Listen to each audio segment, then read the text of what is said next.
चुनी हुई सरकार के अंतर्गत हैं। ये विभाग केंद्र सरकार या एलजी साहब के अधीन नहीं है और बहुत ही अनएम्बिगुअस, बहुत ही क्लियर डिसीजन आया और 11 तारीख को ही मुख्यमंत्री जी ने कहा कि हमें दिल्ली सरकार के अंदर बड़े फेरबदल करने हैं। जो अफसर लोगों के काम को रोकते थे,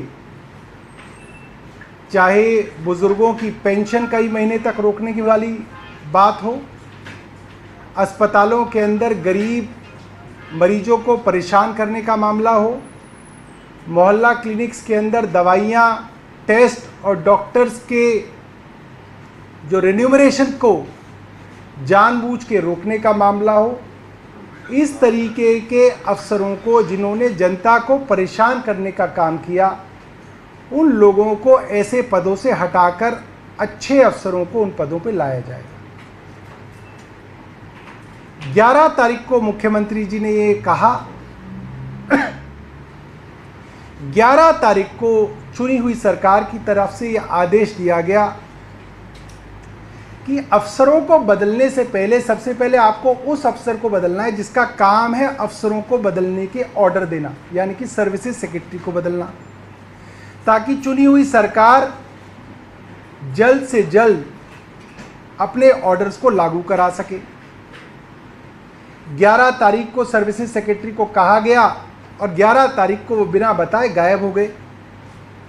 कई दिनों तक गायब रहे, शो कॉज नोटिस दिया गया, फ़ोन ऑफ रखा, घर पे चिट्ठी भिजवाई गई, चिट्ठी नहीं ली और फिर वो सर्विसेज सेक्रेटरी वापस आए और फिर भी कई दिनों तक डिले करने के बाद अंततः 17 तारीख को फाइल एलजी साहब के पास चली गई। अब 17 के बाद 18 आ गई और आज 19 है। 2 दिन हो गए एलजी साहब के पास वो फाइल रखी है, जबकि सुप्रीम कोर्ट ने ये साफ साफ कहा है कि एलजी साहब के पास अभी अधिकार नहीं है कि वो चुनी हुई सरकार को बताएं कि किस अफसर को कहां पे लगाना है। ये सरकार, चुनी हुई सरकार का काम है ये फैसला। मगर एलजी साहब और केंद्र सरकार सुप्रीम कोर्ट के फैसले को मानने के लिए तैयार नहीं है। ये सबके सामने है।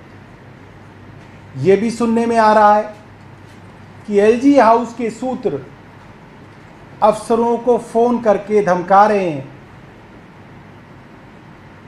कि जल्द ही केंद्र सरकार ऑर्डिनेंस लेके आ रही है, तब तक सब काम रोके रखो। क्या ये बात सही है? हम एलजी हाउस से जानना चाहेंगे, क्या ये बात सही आ रही है? क्या केंद्र सरकार और एलजी हाउस ये षड्यंत्र कर रहे हैं कि सुप्रीम कोर्ट के चीफ जस्टिस की संवैधानिक पीठ के फैसले को पलटने के लिए इस तरीके से ऑर्डिनेंस लाके दिल्ली की चुनी हुई सरकार को रोका जाए? क्या ये पूरी दिल्ली के साथ षड्यंत्र नहीं है?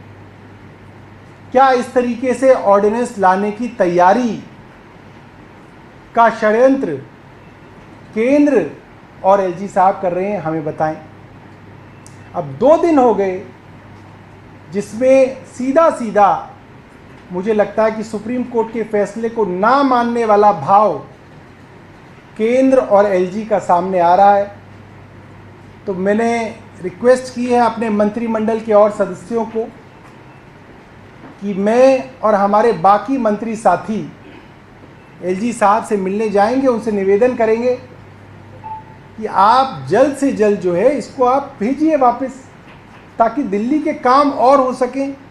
जिस लिए लोगों ने चुनी हुई सरकार को चुना है, जिस लिए संवैधानिक पीठ ने फैसला दिया है, वो काम आगे बढ़ सके। इसलिए एलजी साहब से हम सब लोग मिलने जाएंगे और हम उनसे निवेदन करेंगे कि वो जो है इसको जल्द से जल्द जो है इस फैसले को लागू करते हैं। बहुत बहुत धन्यवाद। आशीष चंद्र मोरे ने एक लेटर लिखा है सेक्टर को और एसजी को भी कॉपी दी है, alleging that Saurabh Bhardwaj minister of health ने 16 मई हिनी सिंह भी थी वहाँ पर, करीब 1.5 घंटे तक बैठा के रखा और इंटिमिडेटिंग टोन में बात करी फिजिकल असॉल्ट तो नहीं हुआ बट हर तरह से हैरेस किया गया, उसके कुछ देखिए, अगर वो फिजिकल असॉल्ट भी कह देते तो भी मैं क्या कर सकता था। वो ये भी कह सकते थे कि गन दिखाई, कहने को तो कुछ भी कहा जा सकता है। जो कंडक्ट एक अधिकारी का ऑन रिकॉर्ड है कि आपको मंत्री ने ऑर्डर दिया, आप 11 तारीख को बोल के गए मैं 3 बजे इस ऑर्डर का पालन करूंगा, आप गायब हो गए, तो ऑन रिकॉर्ड है। आपका फ़ोन स्विच ऑफ हो गया, ऑन रिकॉर्ड है। आपको ईमेल भेजी गई, आपने जवाब नहीं दिया, ये ऑन रिकॉर्ड है। आपके यहाँ पत्र बाकायदा भिजवाया गया और आपकी पत्नी ने बाहर आके बोला कि आप अंदर नहीं है, जबकि आप अंदर थे। इनकी टेलीफोन की जो वो लोकेशन है उससे वो सामने आ जाएगा। इनकी गाड़ी वहाँ पे सीसीटीवी कैमरा के अंदर, उस कॉलोनी के सीसीटीवी कैमरास की अगर हम वो बरामद कर लें तो वहाँ सीसीटीवी कैमरा में आ जाएगा कि ये अपने घर में थे। वो आईएएस ऑफिसर्स की दानिश की कॉलोनी है, ये अपने घर में थे और इन्होंने वो पत्र जो है लेने से मना कर दिया कि वो घर में नहीं है।